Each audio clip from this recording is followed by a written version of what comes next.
In today's video, we're gonna be talking about catching biggins on square bills. I'm gonna get it. Oh, quality fish on the old square bill. Get that net, get that net. Well, that is a beautiful fish right there. Hey, yo, what's going on, people? Welcome to another video. You guys loved the last tip video. You guys actually really tore it up. It seems I'm trying to experiment with, the types of videos that I'm making, whether it's challenges, tip videos, river videos, boat videos, kayak videos. There's a lot of videos. But anyway, so what we're going to be doing today is talking about square bill crankbaits. I think this is actually a highly recommended video in the comment section. A lot of people have been talking about it. But then again, when I'm out on those ponds, there's not really many areas that you could throw a square bill, because I'm gonna tell you why today. So right now I'm gonna be showing you guys a few different square bills that we're gonna be throwing around today, and also a few different colors depending on what water clarity you're fishing, whether it's clear water, dirty water, and that whole deal. So let me get a few of these out. So when it comes to picking square bill crankbaits, obviously we are out here on the river today, very dirty water, so I usually stick to about 2 to 3 colors, and that's really what I go with, and that's what I've had my best luck on. Especially when throwing in super dirty water. The river is nasty. Alan Bob, show them real quick. Show them that nasty water. Straight chocolate milk. So what I would be throwing in here, I really like, a chartreuse crankbait with a black back, as you guys can tell right there. Of course, this one has a little bit more detail, but it's got that black back right there and that chartreuse body. That is a killer color. That is actually, we've actually been out here for a little bit, and that's what I've been throwing today, and I've absolutely killed them on it. Also, this one right here, as you can tell, that's just a red crawl color. Obviously, I'm talking about square bills in this video, but DT6s as well by Rapala, whatever you guys want to call it, are a killer crankbait. I've caught a lot of fish on them. They have a color called Demon, which is actually like a light red, and it has a, I want to say like a purple back on it. That is a killer color. Alan Bob, I said I wasn't gonna need you. Where's this in your bag? It's in his bag, but it's like just a natural color, or not natural color, but more of a crawl color, just like that. So these are pretty much the 2 colors I would use in dirty water. Very great. You're just gonna have to see what they want that day. We've thrown both of them today, and it seems that they really want that chartreuse with the black back. Moving on to square bills I would throw in clear water. You're kind of gonna want some more natural colors. So right here we just have like a standard old sexy shad. As you guys can tell, it's just simple, standard. That is just a regular color right there, standard, really natural. Same with this one right here. It's obviously a lot bigger square bill, but this one is, sexy shad with a little bit of chartreuse down the middle. And then you have this one, which is actually called Ghost Minnow. This one's by Strike King, and that is a killer color as well. It's got this more natural on top, chartreuse down the middle, and translucent on the bottom. And then I actually have one more, which is pretty much, blackish brown on the top, and then it has more of a translucent body. Those are all 4 really good colors for like clear water if you guys are going to be doing that. But in this video, we're in dirty water. We're going to be messing with the chartreuse black back and also the red crankbait. All right, boys and girls, we got this crankbait right here. Let's go catch some fish.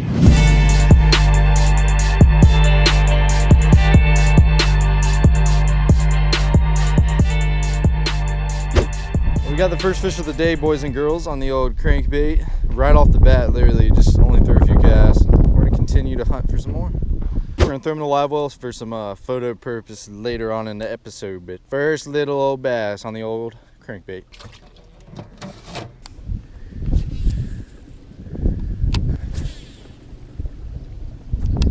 You got him? What? Don't let him spit it. Oh, dude, that's a good one, man. That was a beautiful bass right there on the old crankbait, dude. That's 2 in a row, just easy, quick and easy. It's about that time right now. This tide's going low, dude. It's gonna get good. Got him right on that little DT6 and that little crawl pattern. It's gonna be a good day, man. That little rod, that's the only thing. Oh my God, dude. I don't know, bro. Dude, he hit it before I even cranked it, bro. I thought I was stuck on a rock. 3rd bass already, boys and girls. It is happening very quick today on that little balsa, or this is actually cedar. It's not balsa, but still super light. Little black back, chartreuse body, square bill right here. They're smucking it.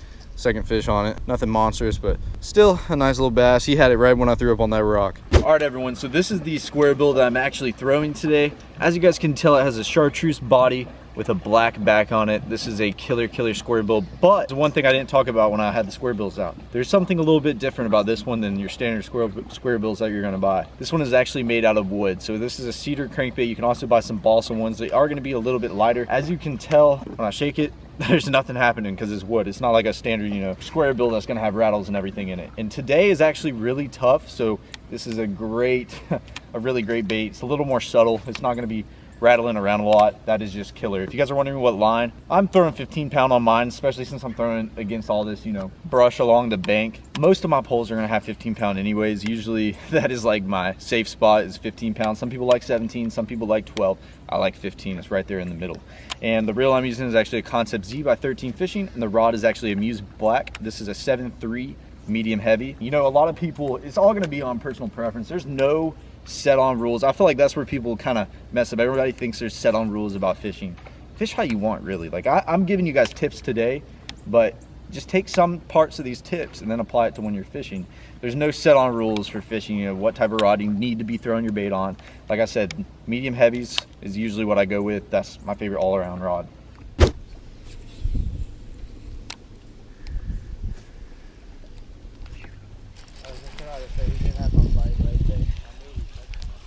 Baby, dude. He's a baby. He tried to choke it. He's too small. He's too small.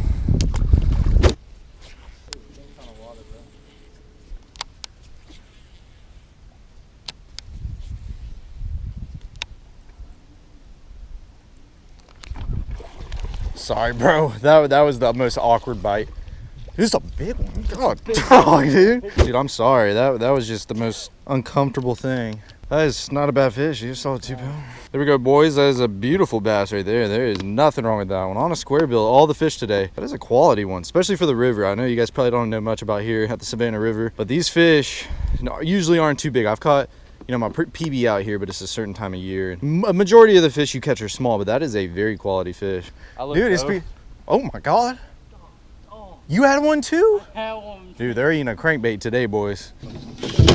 So we're right here on this bank right now, and there's actually a bunch of laydowns right down this bank. And this place is gonna be a little bit different. Obviously, we're on the Savannah River. It's tidal water. I'm sitting here watching the tide charts, whether the tide's low or the tide's high, and depending on really where the fish are. As you guys are gonna tell later in the video, we actually found some banks with a lot of shade on it. You know, it had a lot of good laydowns. It was closer to the mouth rather than way back in some of these, we call them lakes, but some of the areas were more towards the mouth where we were catching these fish, rather than, you know, it pushing off into another cove just right there at the mouth rather than in the back. Right here, we're kind of midway. I don't know if you guys can tell back there. We're at the mouth of, we're not at the mouth. We're kind of more back in this place, fishing this bank right here. The tide's up.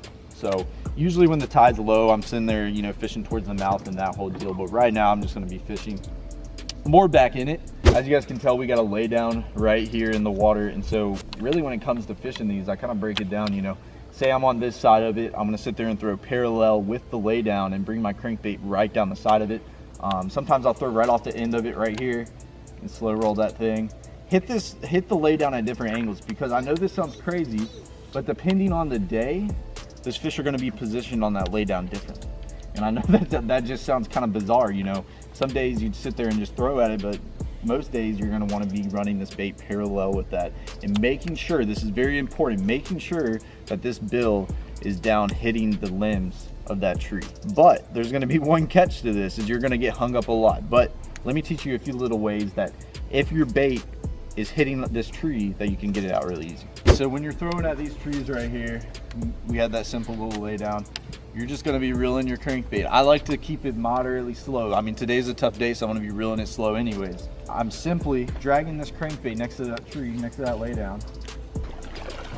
Is it rolling? It's a pickerel, ain't it? Oh my gosh. Adam, what in the world, dude? You got me excited. Dude, I got excited. Saw my line running, I was like, oh shoot, I actually got one. Next thing you know. Show them what square bill you're throwing too. This is the crankbait that I'm throwing.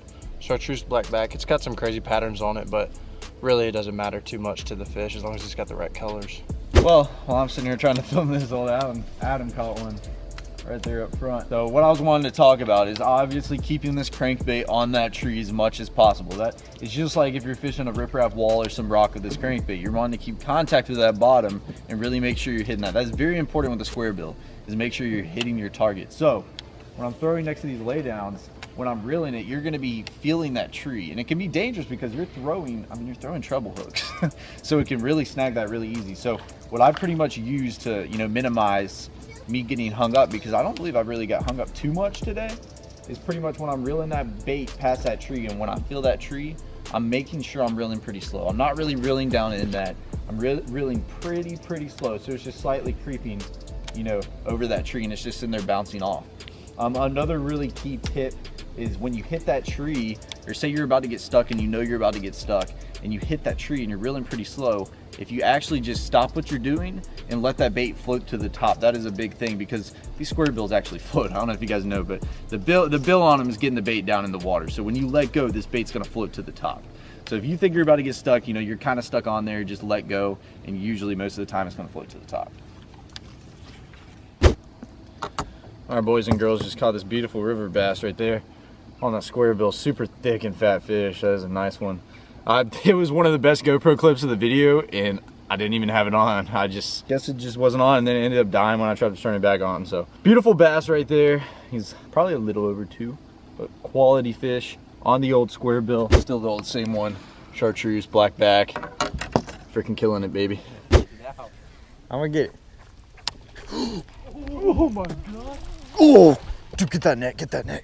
Oh my god. Oh my god. Where's the big one? Dude, that was insane. He ate it like a topwater. You know how I was twitching it before? Same way, bro. I just threw it right next to that cypress tree, and when it hit the top, I just went pop, pop, and he went, whoosh. Dude, freaking killer. Bro, that's a solid, what, 3? Yeah. Oh, easy 3. Well, that is a beautiful fish right there. Definitely the best one today. What I've really noticed today on these square bill fish is I believe almost every single fish just came on the square bill but one, or on crankbaits in general. And I've caught 3 on laydowns and the rest were on rock. The 3 on laydowns have all been quality fish. This one was right next to that cypress tree. I threw up on the edge of it. Adam was stuck and I was about to go get him, and I threw up on the edge. Right when my crankbait hit the top of the water. This is light wood crankbait.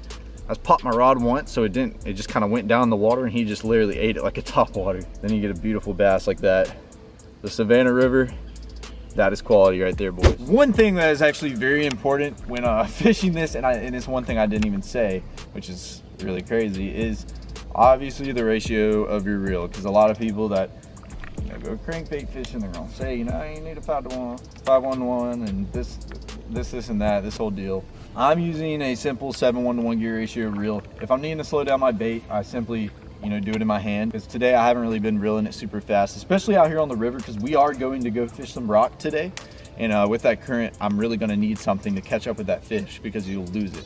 If I had a 5:1-to-1 gear ratio reel, I promise you I'd lose that fish. But when fishing these laydowns, simply I just like a 7:1-to-1.